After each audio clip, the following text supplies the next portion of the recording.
Assalamualaikum warahmatullahi wabarakatuh. Ya, kembali lagi di podcast Ager-Ager Akbar dan Gary. Ya, kali ini nggak ada Gary sih, tapi nggak apa-apa, hanya Akbar aja. Oke, malam ini apa ya? Ada sedikit obrolan yang sangat menarik, yang beberapa faktor bisa kita singgung.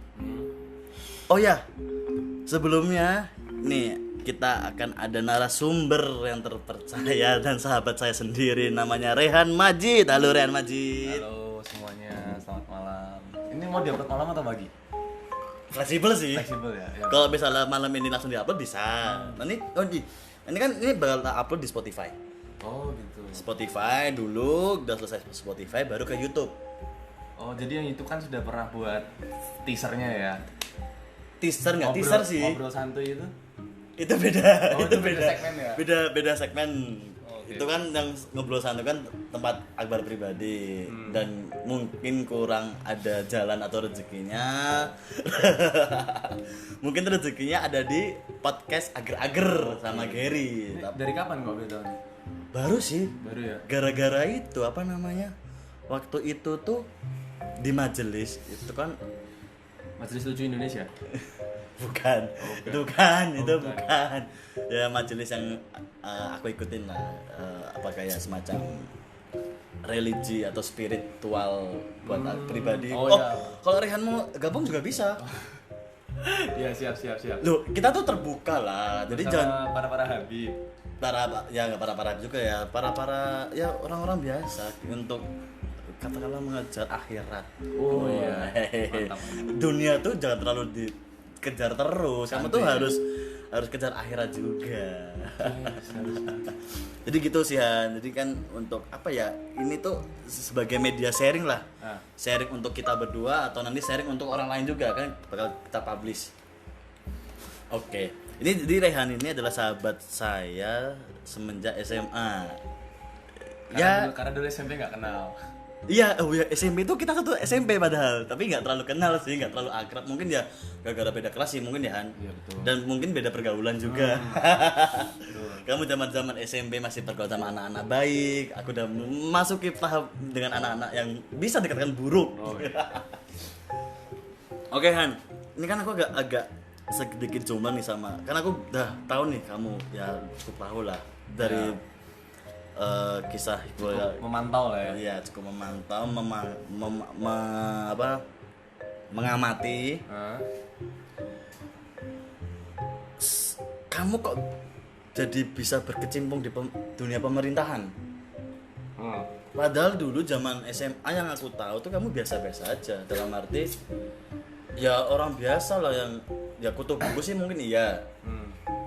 Terus kita balik lagi kayak kamu tuh baru mulai bisa katakanlah nakal. Itu kan zaman-zaman kelas 2 SMA. Mungkin kayak itu yang kamu sampai ketangkep. Iya, paham. Dan kok sampai kamu terjun ke dunia politik atau pemerintah?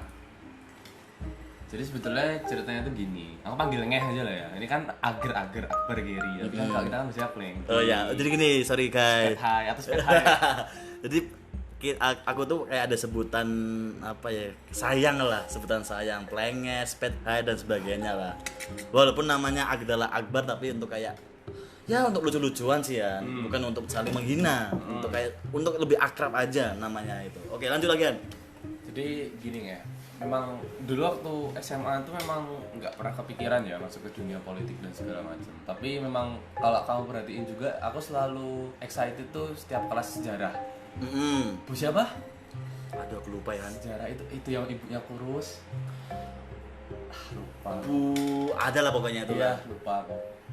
Sama sosiologi Bu Herdi. Bu Herdi, itu kelas 3 ya? Yoi. Kita baru ketemu Bu Herdi kelas 3. Yoi. Oke, lanjut. Dua mata pelajaran itu jadi sesuatu yang ternyata memantik aku untuk ternyata belajar soal masyarakat itu menyenangkan. Dan masyarakat itu nggak mungkin terlepas dari politik. Karena secara umum kalau kita mau mengartikan politik dengan sederhana itu ya itu bagaimana cara kamu mendapatkan sesuatu lewat jalur-jalur yang disebut politik kayak gitu. Untuk mencapai kebahagiaan dan segala macam itu menurut para ilmuwan di zaman kuno hari itu seperti itu. Tapi lebih jauh sebetulnya kenapa harus mendalami ilmu pemerintahan, jelas aku nggak bisa membohongi bahwasanya fakultasku hari ini berpengaruh besar ya. Karena aku kan di UMY nih ceritanya. Kamu di UMY. Oke. Di UMY jurusannya IP, ilmu pemerintahan. Aku dulu nggak pingin di situ karena dulu kan ya namanya setiap anak Jogja pasti pengennya UGM gitu. Betul sekali, UGM, UNY atau swasta paling ya UII. Iya, karena dulu UMY nggak bisa terdengar. Bahkan UMY dulu waktu nyari mahasiswa pun sampai datang ke sekolah kita kan dulu. Betul. Buka tes segala macam. Itu kan indikasinya bahwa nggak ada yang daftar gitu. Atau masih sedikit. Jadi kemudian ya udah tiba-tiba di IP UMY dan makin mendalami sesuatu yang dulu aku sukai, sejarah, sosiologi dan segala macamnya. Itu sih kenapa akhirnya aku berkecimpung di pemerintahan. Oh, karena kamu suka dengan itu. Iya, aku merasa aku dengan jurusanku itu cocok, nggak pernah ngerasa salah jurusan, nggak pernah ngerasanya pas ya. Aku suka ini, bacaanku seperti ini dan yang di kelas aku pelajari seperti ini. Jadi di kelas aku nggak pernah ngerasa boring. Ngalir aja. Tapi balik lagi, tadi kamu bilang kamu suka sejarah atau waktu kelas 1 dan kamu ada seneng sosiologi. Kenapa nggak ambil di bidang sejarah atau psikologi? Kan ada tuh di fakultas sejarah sama psikologi. Kenapa larinya ke pemerintah? Apakah itu ada semuanya atau untuk pelarianmu untuk mendalami lebih jauh lagi? Sebetulnya di fakultasku itu kita nggak cuma belajar soal pemerintahan, kita juga belajar soal politik. Dan sedangkan segala sesuatu yang hari ini kita jalani itu nggak terlepas dari urusan politik. Kita hari ini bisa podcastan pakai HP-mu ini HP-mu itu yang menentukan harganya sekian juta, itu juga kesepakatan politik. Bagaimana ketika ini HP-mu apa nih? Samsung. Nah, Samsung ketika dari Korea Selatan masuk ke Indonesia, itu cukainya bagaimana dan segala macam, masuk ke pasar, ada pajak dan segala macam yang menghasilkan harga hari ini, itu kan kesepakatan politik. Hari ini juga lockdown dan segala macam, ini kan kesepakatan politik meskipun dalam level yang paling rendah. Ada masyarakat nih, kumpul-kumpul sama Pak RT dan segala macam, ngobrol-ngobrol segala macam. Ketika terjadi kesepakatan, ya itu kesepakatan politik. Ya gitu-gitu. Jadi politik itu sifatnya sangat universal. Itu pertama. Jadi segala sesuatu yang kamu pelajari itu aku rasa ada di situ. Kamu ngomongin soal politik bisa sampai pariwisata, dimana kemudian kuota pariwisata misalnya, kenapa Labuan Bajo diproyeksikan sebagai wisata kelas atas gitu. Itu kan semua kan ada segmentasinya, ekonomi, politik dan segala macam. Itu pertama. Jadi aku merasanya aku di sini seperti belajar banyak hal. Itu pertama. Dan kemudian aku nggak ngambil sejarah atau sosiologi karena apa ya? Pingin sih dulu. Aku dulu awalnya ambilnya sosiologi di UGM tuh pilihan pertama, tapi ya itu tadi Nggak keterima. Sambil ngerokok nggak apa-apa loh nih. Nggak apa-apa. Kita santai aja ngobrolnya. Jangan terlalu sepaneng lah. Santuy. Sambil diminum juga loh. Oke, siap. Oke. Di pemerintahan, kamu saking excited banget nih sama pemerintah. Terus kan pasti di fakultas itu bisa ada ormas-ormasnya. Nah, dan aku dengar kamu tuh masuk shopping. Salah satu nama ormasnya shopping. Kalau di kampus organisasi kemahasiswaan. Kalau ormas itu sudah tatarannya di luar. Misalnya Pemuda Pancasila. Walaupun Pemuda Pancasila di kampus punya lokus untuk mahasiswanya, terus kayak FPI dan segala macam, itu namanya ormas. Muhammadiyah itu pun ormas. NU itu ormas. Berarti tidak Jadi beda. ada sangkut paut sama kampus berarti si shopping ini. Atau masih ada? Ada. Organisasi kemahasiswaan itu ya isinya mahasiswa. Kalau misalnya organisasi kepemudaan berarti ya bisa mahasiswa, bisa yang sudah post student. Kalau yang lebih luas misalnya untuk pekerja dan segala macam yang bergabung itu di organisasi kemasyarakatan. Tapi kalau untuk di kampus itu, terutama di kampusku, kebanyakan ikutnya organisasi kemahasiswaan. Oke. Kayak gitu. Terus kenapa shopping? Kenapa nggak ada yang lain gitu yang lebih kamu tertarik? Apakah ada satu hal yang kamu harus di shopping nih? Atau ini untuk menambah wawasanku untuk di dunia pemerintahan ada di shopping? Jadi mungkin sebetulnya ini pertama kali ya aku ngomongin alasan kenapa aku masuk shopping ini pertama di podcast Ager-Ager. Ini berarti eksklusif ini. Eksklusif ini konten. Oh, ini konten. Karena sebetulnya aku pertama kali masuk shopping itu mungkin nggak ada yang banyak yang tahu. Tahu-tahu mungkin orang-orang melihat Wehan gue lagi demo terus, Wehan gue diskusi terus dan segala macam, gue melu opo dan segala macam. Tapi nggak ada yang tahu kok tiba-tiba bisa ke situ. Jadi ini bermula saat aku maba. Ketika kita jadi mahasiswa baru itu di UMY itu termasuk salah satu kampus yang menyediakan banyak pilihan organisasi mahasiswa. Ya disesuaikan aja sama passion, sama pandangan hidup, sama pandangan politikmu, misalnya begitu. Apa yang rasa kamu cocok? Kenapa kamu ikut Di kampusku ada organisasi yang berbasis agama, misalnya Islam kayak gitu. Ada yang apa namanya, bisa dikatakan organisasi kiri karena kemudian alat bacanya banyak pakai gagasan-gagasan sosialisme kah, marxisme dan segala macam, banyak, pokoknya itu beraneka ragam dan itu nggak salah. Jadi pertama yang perlu kita bahas di sini sebelum terlalu jauh biar nggak menampilkan multi tafsir dan segala macam. Betul. Di dunia pendidikan itu kamu nggak ada yang salah ketika belajar apapun. Kamu mau belajar dari komunisme sampai kamu belajar Islam radikal, itu nggak ada yang salah karena itu sifatnya ilmu, cuy. Maksudnya kita hari ini gemar memusuhi, membenci, menghujat sesuatu itu tanpa kita belajar. Misalnya kita menghujat satu dan dua, tapi ketika kita ditanyakan kenapa kamu hujat, kenapa kamu benci, ya nggak tahu, aku benci aja. Ternyata kita membenci karena stigma masyarakat, karena kita diajarkan untuk membenci dan segala macam tanpa belajar. Nah kemudian dari berbagai macam pilihan itu, singkat cerita, bla bla bla bla bla, ketemu kakak tingkat dan segala macam, diajak ke shopping. Shopping itu kalau ada yang tanya shopping itu apa, shopping itu sudah singkatan solidaritas untuk orang pinggiran dan perjuangan kampus. Ya, singkat cerita kami diskusi lah di situ dan aku menemukan apa yang selama ini aku pelajari, aku gemari, aku baca, bisa aku lakukan di situ. Diskusi, ngobrolin soal ini itu, kita bisa bertukar pikiran. Oh bukannya begini ya, oh bukannya begini ya. Kalau menurutku begini, kalau menurutku begini. Belajar berbeda pendapat itu yang paling fundamental aku belajar di shopping. Kita hari ini sering berantem cuma gara-gara beda pendapat. Betul. Dan di shopping aku belajar untuk menghargai perbedaan pendapat. Kadang kita sudah ngobrol panjang lebar, tiba-tiba ada, oh saya nggak sepakat. Karena menurut kita gini, kita baper, sakit hati, nggak ngomong lagi, cabut dan segala macam. Padahal di budaya intelektual, apalagi mahasiswa, kita harus akrab dengan hal seperti ini dong. Misalnya kamu diskusi sama orang nih, kamu saya bantah, terus kamu marah, kan itu nggak lucu. Maksudnya ketika kamu marah itu membuktikan kamu nggak punya argumentasi untuk membalikan itu. Maksudnya mengcounter argumentasi, tesis dilawankan dengan antitesis kalau seperti itu. Nah yaudah, akhirnya aku merasa cocok di situ dan segala macam. Singkat cerita akhirnya bergabung.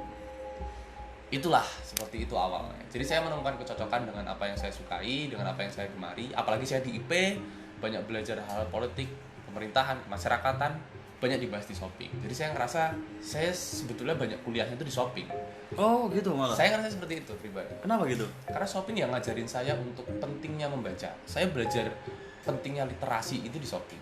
Kamu kalau nggak baca, kalau kamu nggak biasa diskusi, nggak biasa menulis, ketika kamu berhadapan dengan orang, kamu nggak bisa ngapa-ngapain, kamu nggak punya wawasan. Okay. Sedangkan orang itu ya yang dinilai wawasannya. Kamu dalam hal apapun deh, kamu ngomongin soal hotel misalnya, kamu pernah di hotel kan? Kamu kalau ditanyain soal sesuatu yang berkaitan dengan hotel nggak bisa jawab pun, ya aku rasa orang pasti, ini orang perhotelan gimana sih, kalau ditanya soal kenapa harga sekian, kenapa kebijakannya sekian, kebijakan begini, kok kamu nggak bisa jelasin.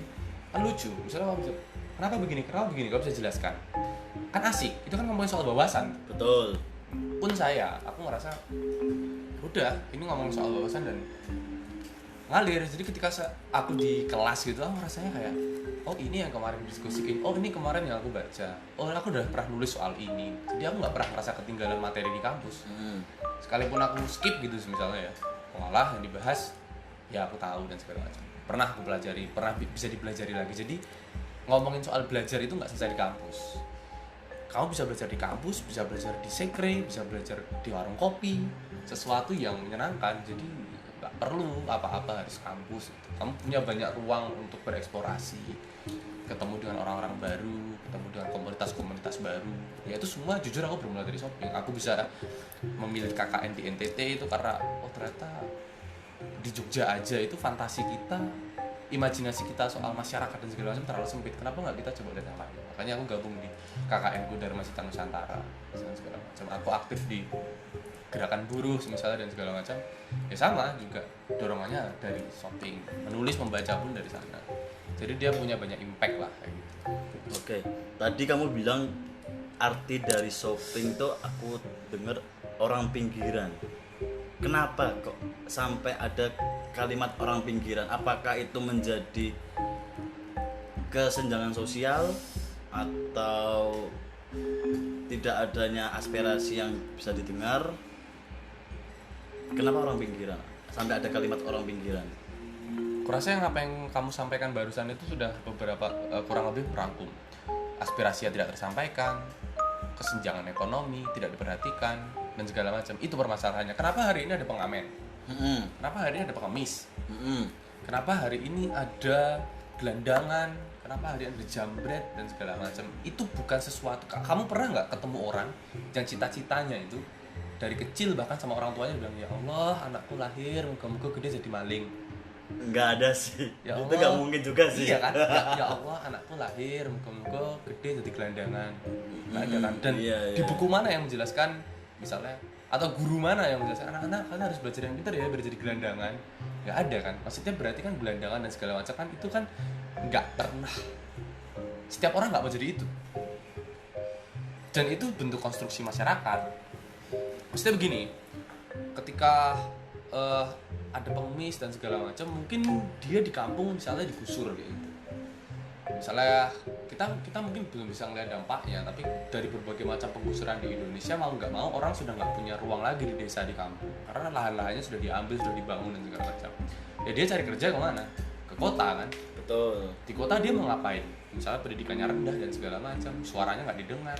Ya udah dia bekerja seadanya. Ketika nasib misalnya tidak baik dan segala macam, ngemis, ngamen, gelandangan. Kalau kita mau kaji kan mereka kan gelandangan kebanyakan bukan orang asli kota. Rumahnya di mana? Saya aslinya di sana, saya aslinya di sana, saya aslinya dari sana. Tapi di ruang di kampungnya mungkin mereka sudah nggak punya tempat. Lahirlah orang-orang yang kayak gitu, yang dalam politik hari ini mungkin kita bisa lihat mereka nggak terlalu banyak tempat, karena kita hari ini kebanyakan ngurus apa? Investasi, pembangunan, politik elektoral, hal-hal semacam itu. Terus ada nggak sih program khusus untuk shopping? Kalau Bulanan